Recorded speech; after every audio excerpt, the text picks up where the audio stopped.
Back to those artistic middle school students. Before we meet them, here's a video they produced that offers a clear and simple approach to a murky and complex issue: racial bias.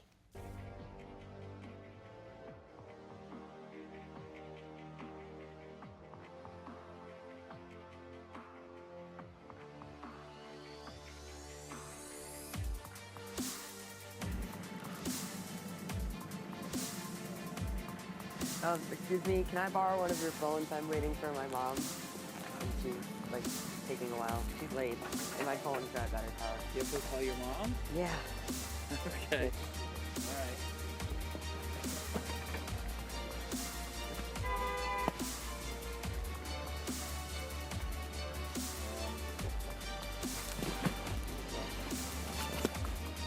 Here, do you mind if I do it? It's okay.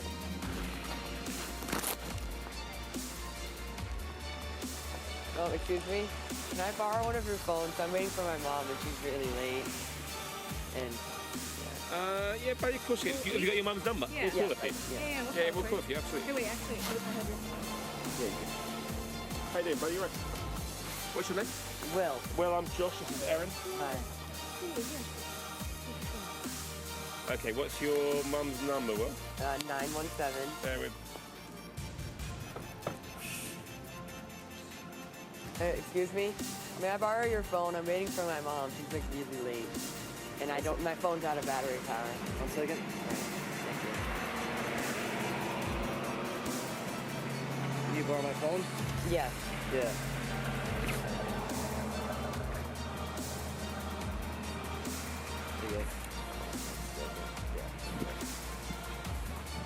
Excuse me? Can I borrow your phone? I'm waiting for my mom. She's driving to pick me up and my phone's out of battery. I just need to call her real quick.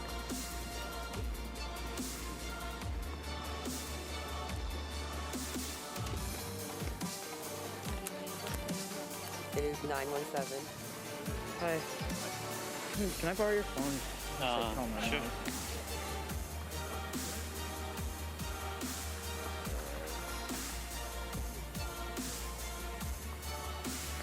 Thank you.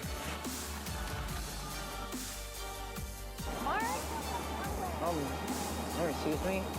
Is it? Can I use your phone real quick? Cause I have to.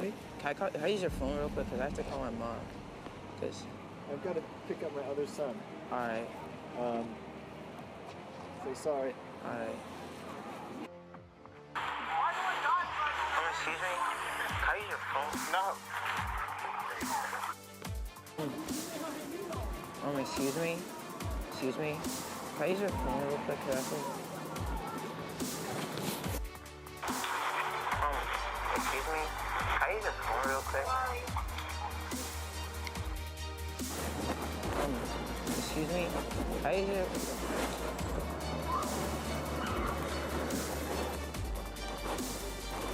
excuse me? I'll call you your phone real quick because I have to call him.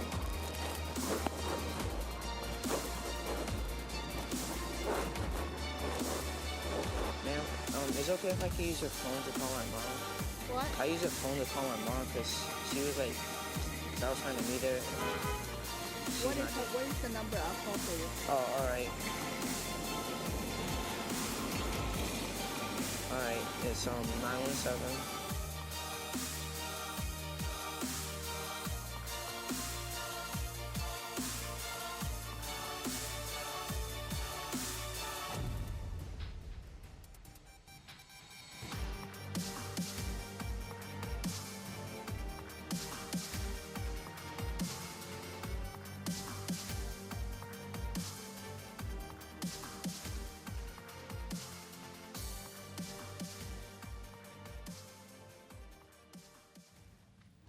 Off the Page is an arts and education company that works in public schools throughout New York City. It spent last year working with the Peace Academy Middle School in Bed-Stuy on a residency about how students can gain a voice in civic government. At year's end, the students presented films like the one we just saw and a podcast made in conjunction with a professional filmmaker. Today, two of those students are here to discuss the process and its educational value in a political landscape that's changing faster than ever before. Yeah, by the way, if most adults don't think young children have an understanding of all this, boy, are we wrong. Let's welcome Peace Academy graduate Shakur Williams, who co-produced a very passionate podcast focused on the initial moments of an interaction between youth and police. Thanks for being here. No problem. We also want to welcome William Bheard, a student filmmaker who just graduated from MS 447 in Borum Hill. Thank you for being here. And finally, Jody Dresner Alperin and Vicky Finney Crouch, co-founders of Off the Page. Thank you all for being here very much. Okay, Greg and I were just talking about it before, and we said that we are just totally jealous of what students in Brooklyn nowadays. We didn't have these things growing up. So, Jody, can you tell us what Off the Page, is about and the educational process behind it? Sure. So Off the Page is our arts and education company, and we go into classrooms and we teach curricular topics, but we come at them from a different sort of point of view. So we often push the desks out of the way. We get kids up on their feet. We use drama. We use music. We use historical recreation. Shakur can tell you, we pretty much use whatever works in the room. Yeah. So with the Peace Academy kids, of course, in middle school, we're not going to be playing ukulele and singing songs. We're talking about a lot deeper issues. And so we were working with them on the idea that you can have a voice in government, which you guys were kind of skeptical about at first, or for a long time. What effect do you think this has on the kids? Do they now see things differently after being a part of the program? Well, I hope so. I mean, the idea is that to come in and talk to students, that the city council is available to them, that they can speak to them. That's a hard sell in some of the schools. What we wanted to do is we wanted to genuinely ask them what would be the topic that they would most want to present to city council if they could. If they had the opportunity to stand up in a room with a city council member, what would they say that their community needed? And so we worked on a number of projects and films that spanned immigration topics and housing, but the one that had the most heated discussion, where we found that we couldn't just come up with a nice slick video about it, was about police community relations, very particularly in this part of Brooklyn. And so Shakur, was that what your podcast was about? What can you tell us about this podcast? It's based on almost real events about how me or a person like me would be approached by police in my neighborhood. So the podcast shows two interactions, and the first is an interaction between police and youth of color, right? And how does that one go down? What happened? Not very well. What did the cops say? The cops, they cursed, used profanity, and they beat on the child, as if he was a full-grown man, but he wasn't. And then the second scene was how the same situation, but with a white kid, and it totally different. I'm speechless. In what ways? How is it different? Just walk us through it. Yeah, we can't play the podcast because of the profanity, but walk us through it. How was the first child different from the second child? It was different because, the way the cops felt about the two different people. They fought the cops. In the first scene, they actually got out of the car and followed the kid, the black kid. And then the second scene, they just stood in the car, sat in the car, and just talked. That's it. And that is different. One of our producers was saying that, some people would have a hard time believing that the second reaction or the second podcast, everything enacted in it is real. What do you say to that? The people who don't believe that this is how it goes down. If you don't believe it, you could just go out and see how they act towards different races, because you can really see how they act. And was that part of the reason why this video that we just saw was created? No. Well, Okay. the video was created. Different question. It's interesting. Will was working, and he can speak to it on the video itself. And then because it was there to support sort of this exactly that question, how are people really going to believe this about the podcast? Then it was just sort of wonderful happenstance that Will and his team had this video that could come in as real evidence to support what Shakur and his team were talking about. So Will, let's bring you in. How did you come about making that video? I mean, it was just for a school project. It was an idea that we came up with. We didn't know what the results were going to be. And how did you feel when it was happening and what the results were? How did you feel different people were being treated? I was blown away. Okay. Was that a similar feeling you had when you were doing your podcast, that you felt when you saw the different ways the cops treated? Okay. And how did the cops treat the white man, the white child? Really good, surprisingly good, because he was doing the same thing that the black kid did, just his skin was different. And that's it. Yeah. So how does Off the Page kind of teach kids to not only process this, but go about like affecting a change in what is the norm? Well, it's a massive question. I mean, Right. all over the city, people are saying, how can we affect change? How can we make things different? How can people really wake up to the different ways in which different races are treated in this city? It's a very integrated city, we think, but it isn't, not in the way that people are treated. With Will's video, you just saw that just in a day-to-day interaction. People were just walking, doing their daily business. They didn't think that they were going to go home and think, my attitude to this kid was racist. They're not going to think of themselves like that, but it's so imbued.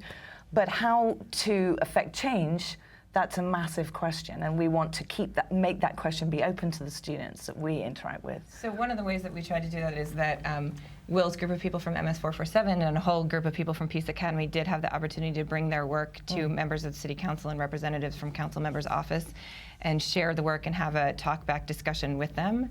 Shakur and another classmate of his actually came to your Youth Bheard town hall event, and they both spoke there, and they got to meet the panelists and things after, and you were really struck by some of the advice you got then. Do you want to talk about that? What was your interaction like with the council members? Not, to me, not well, because I asked him the question and he addressed it and then went around it. Yeah. So he said something. Who was it? What was the question? It was like, how would you change the way police treat black people in the community? And you remember the council member's name. What was the name? I honestly don't. All right. Well, go on. He skirted the question? Yeah. I asked him and he was like, oh, we have a lot of things changing. The cops must ask you for a business card, and then he went off on a limb, a totally different. So do you feel that you guys being the youth, you're affecting the next generation of, council members? Do you feel as though voicing the video or voicing the podcast, your video, do you feel as though showing that to kids your age has started to affect a change in some way? I think it should, based on the results that happened. And Shakur, how did you feel about the podcast? Yeah. I felt like, it would help. Repeat the question again? Do you feel as though when kids hear your podcast, they've begun to, have a change of heart, maybe about the way things are in the city? The people that heard my podcast, it happened to them before, so it's really not going to change nothing. They're going to just, see, now something going to be done about it. Okay. But, I have to ask you, and this is something that I've experienced as a youth in multiple cities, in America. It's something that, ultimately, you're going to have to deal with. But, the point of this is to educate people. And so, how do you feel that, someone who may not be aware of that this is going on, when we have evidence here, when this is created by youth, and you, in the face of that, it can't be denied. What is the sort of reaction that people have had to that? I think when we took everybody to the meeting with the council members, there were a lot of representatives from different council members' offices and everything like that. And I think that the adults were really struck by what the kids were creating. And I think it's about, one of the things when you have such a large issue is just raising awareness in the beginning. And I think it raised awareness on a couple of levels. One, that it was middle schoolers who were creating this work. I think, we as a society maybe say that middle schoolers don't have so much to say, and that and we want to marginalize them, and they really were talking about massively important topics. So that, and I think also people who maybe live in the communities where Will and his friends shot the video, talked a lot about, like, we need to start making this video in conjunction possibly with the podcast, available to the people that are living in these communities. Because I think sometimes we, especially we white people who live in Brooklyn, we think like we live in this really progressive place and this is not a thing that happens. And they are producing stark evidence that shows us that we need to reassess what is going on and what is the role that we're playing. So if their work not only magnifies their voice, but can also move us as adults to more action, then I think it's a great step. William, how did the two boys in your video feel about the different ways they were treated, like Khalif, for example?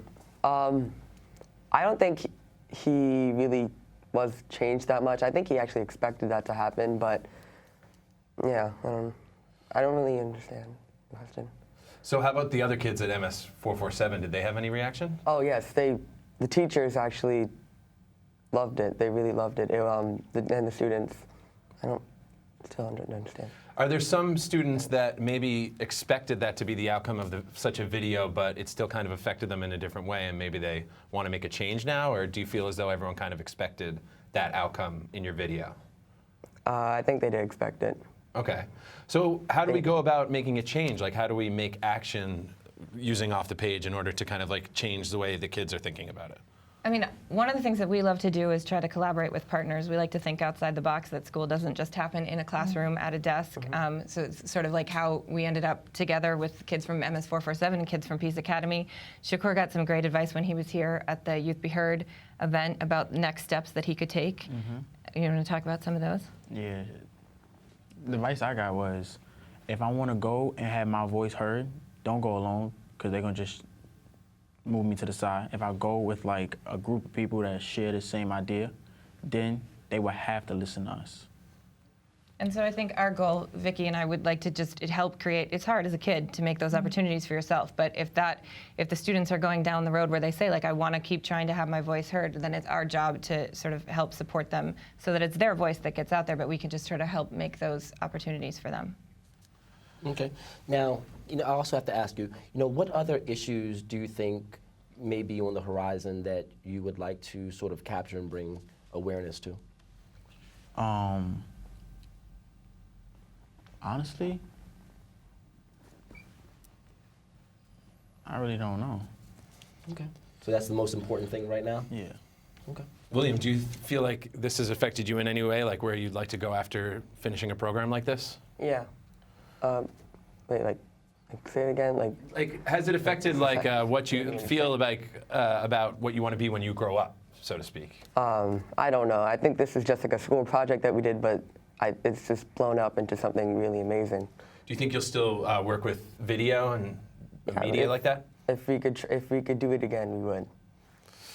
Great. Vicky, how do people get involved in an organization like yours?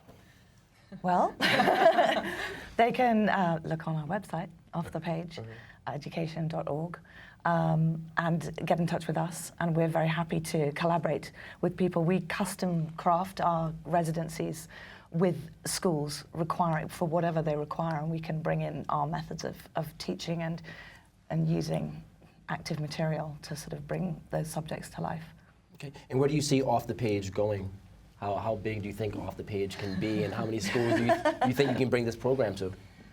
I mean, we're always happy to add more students and more schools to the program. I think our ultimate goal down the road is these kinds of partnerships where we're bringing kids from schools and communities that wouldn't normally collaborate together and giving them an opportunity to work together. Because if we're talking about issues of race and we're putting it out there, right, like we do have this really segregated city where kids who live in close proximity to one another rarely have the opportunity to spend time together. And I think art, any kind of art, video, audio, visual, drama, whatever, is a great way. If you put kids together making art, then they're working together, and we're getting rid of some of those stereotypes and perceptions that we might have about people. So I think our goal is just more of that, more partnering and more art. Okay. And Shakur, it's okay we let Shakur have the last word? Of course. I want to know where to hear the podcast.